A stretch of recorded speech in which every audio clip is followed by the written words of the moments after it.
Welcome to Next in Tech, an S&P Global podcast where the world of emerging tech lives. I'm your host, Eric Hanselman, Chief Analyst for Industry Research at S&P Global. And today, we're going to be looking at Mobile World Congress. There are a number of us who were there. We're just back from Barcelona. And I want to get the takes from the analyst team as to what they saw, what was different this year, and what was top of mind in terms of what was taking place in the Fira Gran Via there in Barcelona. With me to discuss it are Raul Castañon and Rich Karpinski. Welcome back to the podcast to you both. Thank you. Happy to be here. Thanks, Eric. With 100,000 of our closest friends, although I guess to start off with, maybe not quite 100,000 of our closest friends, there were some travel problems because of the recent conflict going on, which seemed to color things a little bit. But I guess let's maybe start off with what was interesting and where were things headed. There was certainly a lot of AI, a lot of what was taking place with the network operators. This is, for those that don't know, the Mobile World Congress is really the telecom world's gathering place every year. And the thing that's been interesting about it is that it has expanded dramatically to touch all manner of different aspects of technology. And so really it's now a little bit of everything that's under the roof of the Fira, all, 7+ halls that are all taking place. So what were your thoughts? Raul, what was your take and what did you find interesting there? Yeah, so I've been fortunate enough to be there already. I think it's going to be like 10 years. And the way it has evolved and the way it is now, I feel has changed significantly. I remember back in my early days, there was a strong focus on mobile devices. That's where they announced the new devices or the players.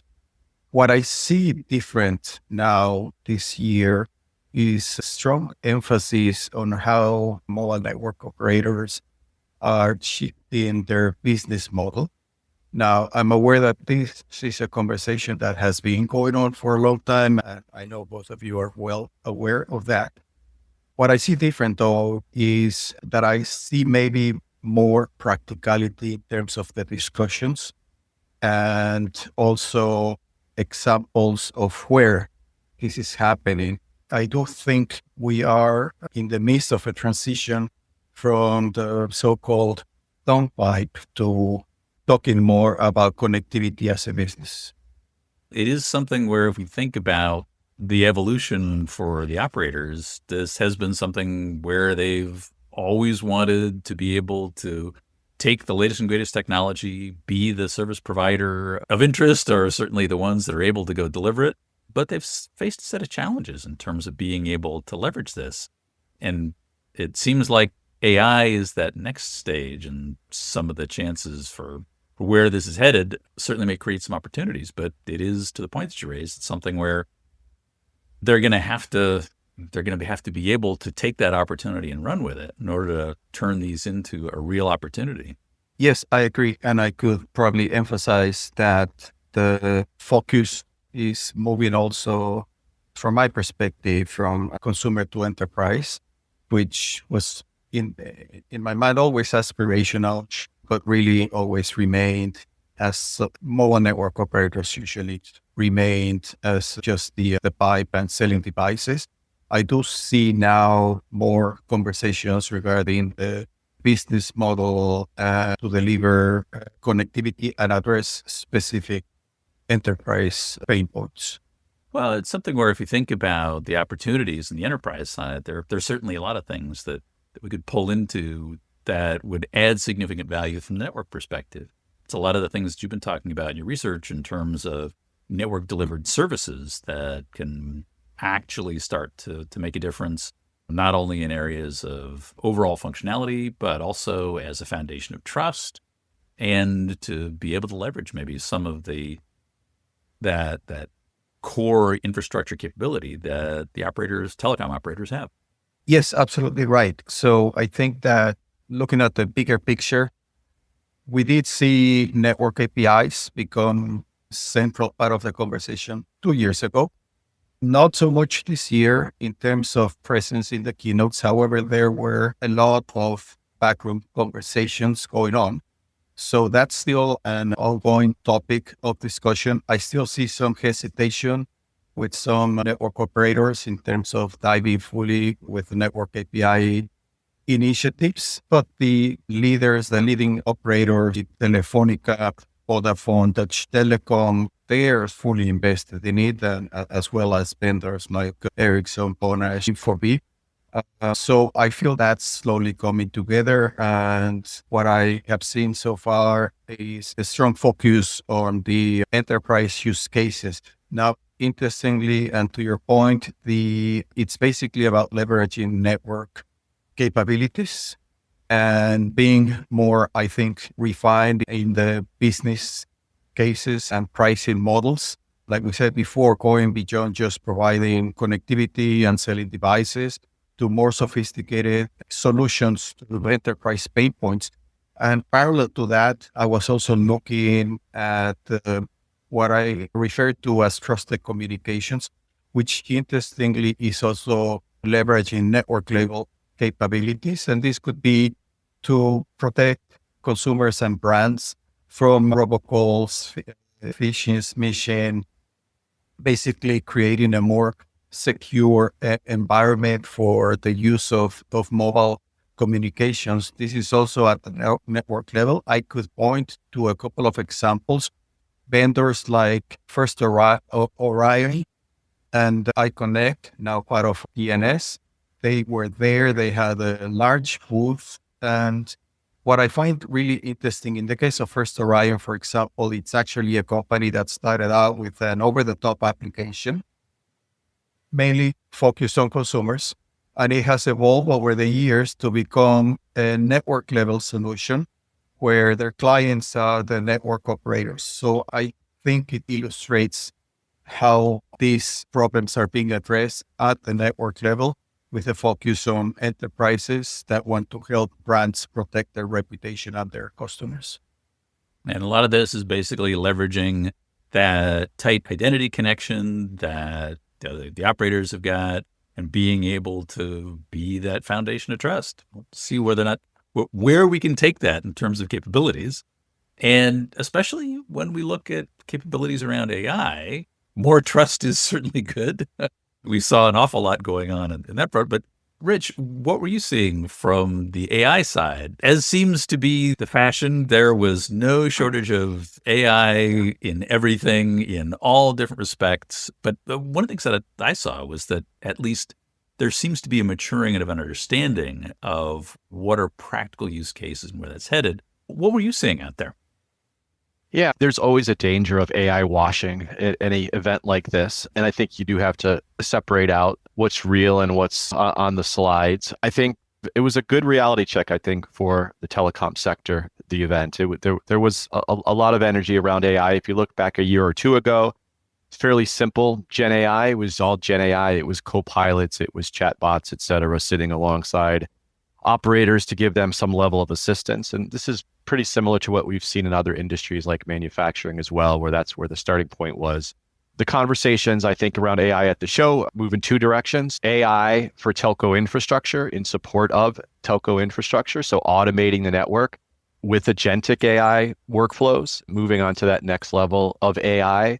Again, this is nothing really brand new in terms of automation. I go back quite a ways in the telecom sector as well. I was talking to Bell Labs many decades ago about machine learning within these networks and expert systems. So continuum, but we're at a point now with agentic and the latest applications of AI where the time has come for the network to be very similar to what we see in the cloud world, with the ability to very dynamically, cost effectively put circuits and put connectivity up and down on demand in response to enterprise requirements in real time, and with insights back into the network about capacity and the ability to do that in a telco affordable fashion as well. So matching costs all around. That level of optimization is really, I think, the goal of operators these days. And again, it matches what the AI industry writ large needs in terms of networking support for AI.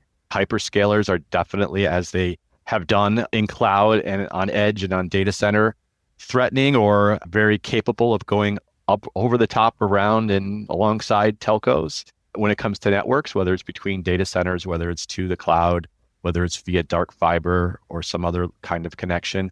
But there very much is a role, and those more automated networks and the ability to be part of that AI ecosystem also gives the CSP universe an ability to provide infrastructure for AI. So you've got AI for telco infrastructure, and then you've got their ability to deliver infrastructure. So networks, localized GPU as a service, AI factories was one of the buzzwords at the show.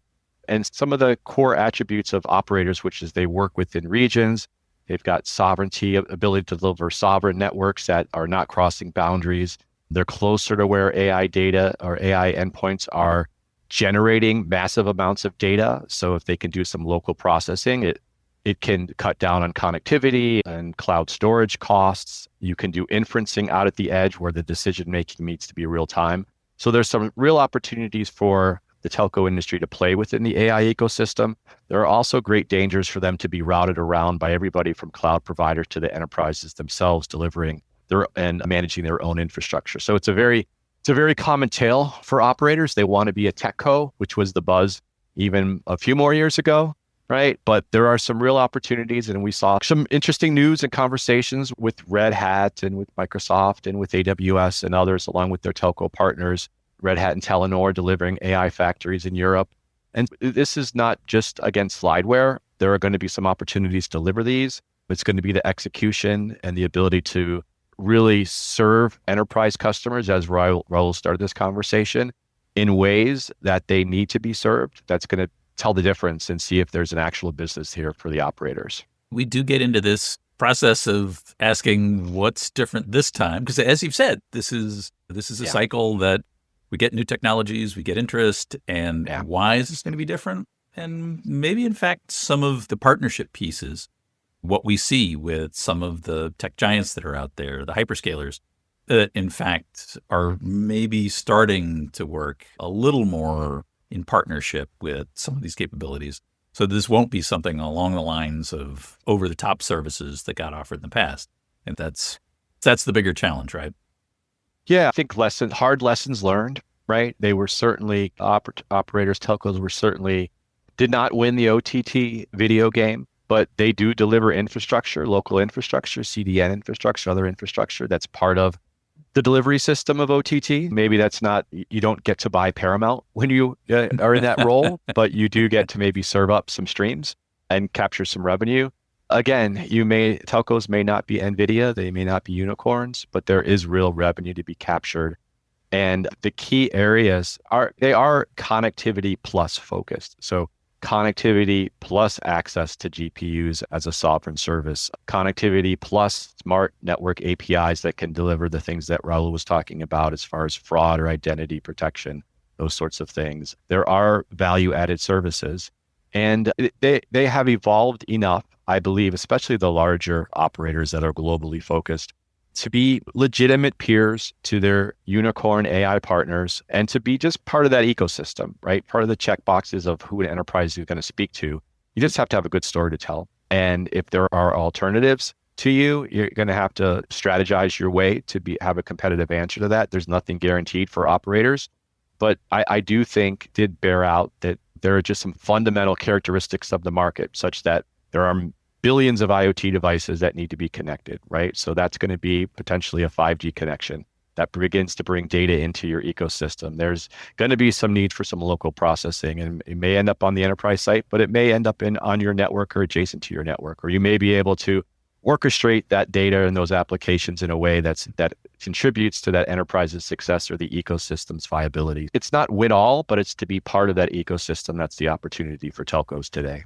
Well, and some of the unique services, you're talking about anti-fraud and identity. I mean, Raul, this is something where if I think about what this real effective delivery of these services are really going to look like, you were talking about some of the ecosystem players who are actually starting to package some of these capabilities and provide them for the operators.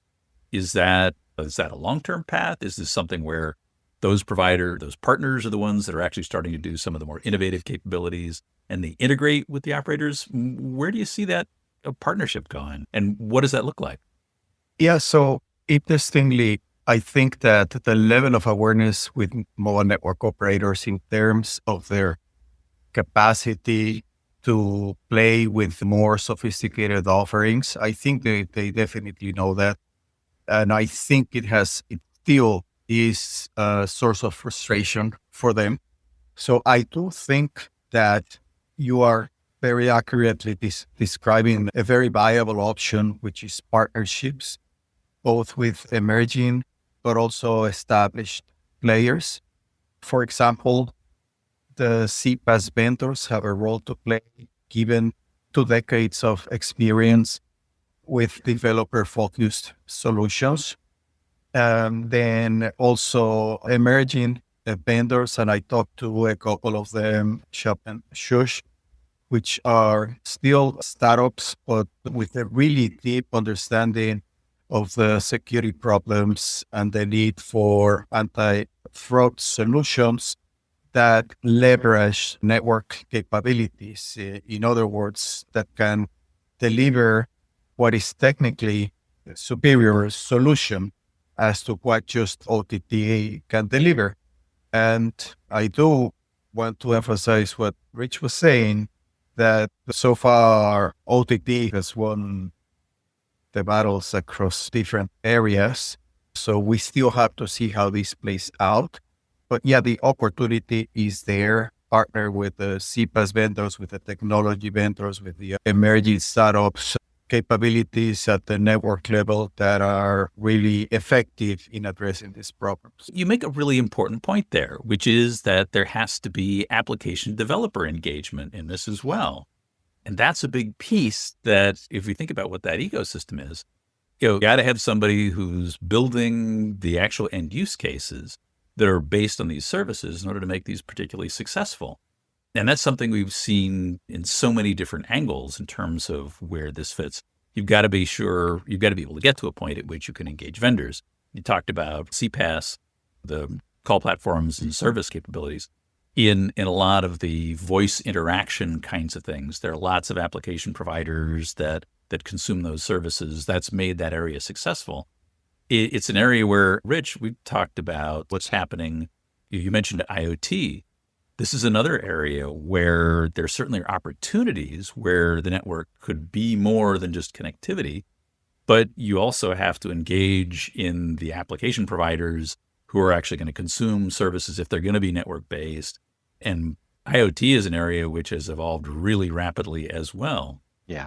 I think about Wednesday running around, I realized I hadn't not only held a phone in my hand, hadn't really looked at one all week. And so the extent to which it's not only not a voice show, it's not even a smartphone show anymore, at least from my point of view, right? That's my level of interest. I'm obviously there are folks looking at the latest devices, consumer devices. There were no shortage of devices. There are never any shortages. The number of robots that were on the floor, waving phones around. Although this year I did only see one Formula One car.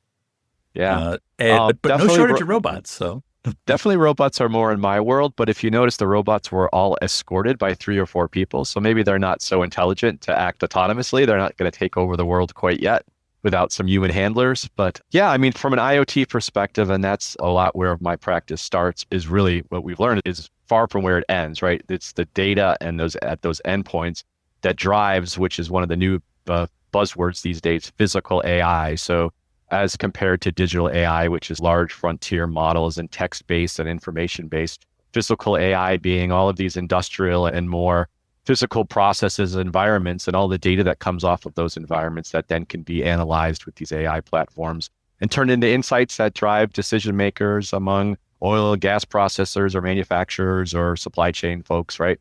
So all of that data is sitting there ready to be harvested, and that's where IoT has come in. And it's been a challenging market. So if you want to look at a market with revenue attached, the IoT connectivity market is very low ARPU, has always been very low ARPU. The IoT platform market really turned out after a flashy start to really be about plumbing, data networking, data aggregation, data basic transforming plumbing. So there's not a lot of revenue there. And so what's always been the case is, as we've all talked about through all of this, is getting up the stack, sitting at the application or the platform or the application level, even beyond that, delivering some sort of outcome to an enterprise that you can monetize. And so, at the show, there's some very strong IoT eSIM standards that's happening and starting to be globalized. That's going to let companies more effectively manage very large fleets of IoT devices with some assurance they can do it over the long term. And in these industrial environments, when they put something into their operations, they want it to last for decades and not be touched. And so some of these standards are helping with that. And once you get more fleets of devices, larger fleets of devices connected, you can pull in more data, right? Then that IoT plumbing takes effect. And what you're then doing is you're passing it off in a multi-tier structure and architecture, and you're handing it off to those AI platforms that can or cannot sit within the telco network, probably adjacent, and you can do all of that analysis and decision making. And then you begin to become part of some really important outcome solutions. And once you do that, you generate more data, you begin harvesting more data, and those low ARPUs start winning because of pure volume. And maybe you can attach some service revenue. Maybe it's a security service around all of those IoT endpoints, or a management interface, or something that you can start charging for. That's just not the point-to-point connection, but is added value on top of all that. So again, that's a path for them as telcos to make some incremental scaled income, which is what telcos are good at, and to be part of that outcome value chain, which is where they've been striving to reach all the time. So I think there was some good news at Mobile World Congress around developments there. It's all that challenge of ensuring that we get beyond, Raul, the point that you'd raised is how do they get beyond being the purveyors of the dumb pipe, not just the connectivity, but the services on top of it. Well, there's a lot to see whether or not they can actually fire on all of this, but certainly a lot of great perspectives from the conference itself. Thank you both for all the insights. Thanks, Eric. Thanks for having us. Thank you. And that is it for this episode of Next in Tech. Thanks to our audience for staying with us. And thanks to our production team, including Sophie Carr, Faran Mudayashin, and Kira Smith on the marketing and events teams. If you like this episode, please subscribe or like us. I hope you'll join us for our next episode, because there is always something next in tech.